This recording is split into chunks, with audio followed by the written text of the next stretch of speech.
আসসালামু আলাইকুম। ইন্তেফা পরিবারের পক্ষ থেকে আপনাদেরকে আরেকবার স্বাগতম।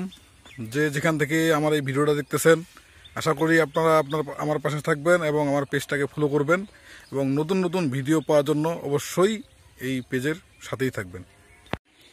এই মুহূর্তে যে মরিচ খেতে উপস্থিত আছি, সেই মরিচ খেতে মোটামুটি এক মাস আগে এখানে আসছিলাম। আসে মাটিতে সারের সাথে কিছু ভিটামিন দিছিলাম, যেমন জামাম, নাসাত, ফাতিকা এবং বোরফা প্লাস, সাথে দিয়েছিলাম সাহার।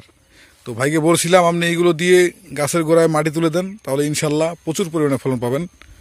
তো ভাই আমার কথা মতো সেই কাজটাই করছে এবং গাছে প্রচুর পরিমাণে ফল ধরছে। আপনাদেরকে যদি ফলটা একটু দেখাই তাহলে হয়তো আপনারা বুঝতে পারবেন।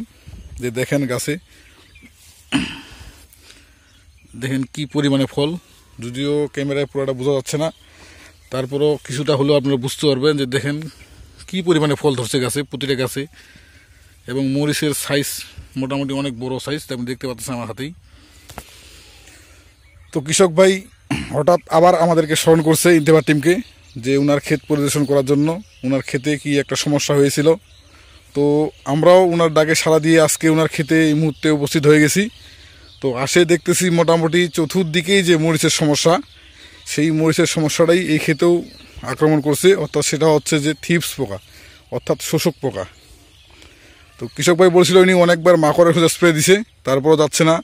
তো আসে দেখতেছি মূলত এটা মাকড় না, এটা মাকড়ের সমস্যার কারণে আপনার এই সমস্যাটা হয় নাই। সমস্যাটা হয়েছে মূলত শোষক পোকার কারণে। আর আপনাদেরকে যদি এই শোষক পোকাটা একটু দেখাই তাহলে আপনার পুরো বিষয়টা বুঝতে পারবেন। তো চলুন আপনাদেরকে পোকাটা আগে দেখাচ্ছি। একটু যদি খেয়াল করে দেখেন আপনারা, আপনাদেরকে যদি বিষয়টা আমি একটু জুম করে দেখাই তাহলে হয়তো বুঝতে পারবেন। জি হ্যাঁ, যদিও ক্লিয়ার বোঝা যাচ্ছে না, আপনারা একটু খেয়াল করে দেখলে বুঝতে পারবেন। এই যে দেখেন,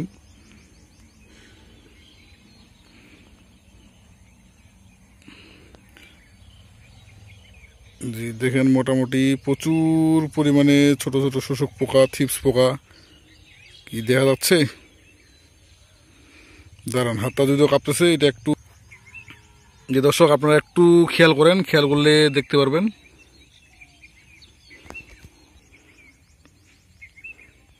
এই যে দেখেন পাতার ভিতর প্রচুর পরিমাণে শোষক পোকা এখানে লড়তেছে। একটু যদি আপনারা খেয়াল করে দেখেন তাহলে বুঝতে পারবেন যে কি পরিমাণে পোকা। এই যে ছোট্ট ছোট্ট পোকাগুলো, এই পোকাগুলোই মূলত, এই যে দেখেন, এই যে দেখেন অনেকটা জুম করে দেখানো হয়েছে। খালি চোখে এই পোকাটা সহজে দেখা যায় না। তো যাই হোক, এই পোকাটার কারণেই কিন্তু মরিচে এই সমস্যাটা আসছে। কৃষক ভাই বলতেছিল যে উনি অনেকবার মাকড়ের ওষুধ স্প্রে দিছে, তারপরও ছুটতেছে না। তো আজকে আসে দেখলাম নিজের চোখে যে হ্যাঁ, এখানে মাকড়ের কোনো সমস্যা নাই, মূলত এখানে শোষক পোকার যে আক্রমণ, এই আক্রমণের জন্য এই গাছগুলো নষ্ট হয়ে গেছে।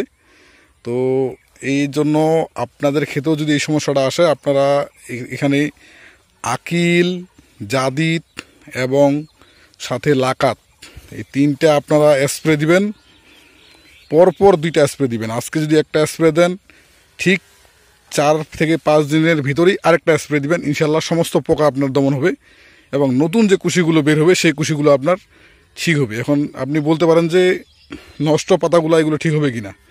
জি না ভাই, এই যে পাতাগুলো নষ্ট হয়ে গেছে সেগুলো ঠিক হওয়ার সম্ভাবনা আর নাই। তবে পোকাটা আপনার দমন হওয়ার পর নতুন যে কুশিগুলো বের হবে সেই নতুন কুশিগুলো 100% ঠিক হবে। তো ঠিক আছে, ধন্যবাদ, ভালো থাকবেন, আসসালামু আলাইকুম।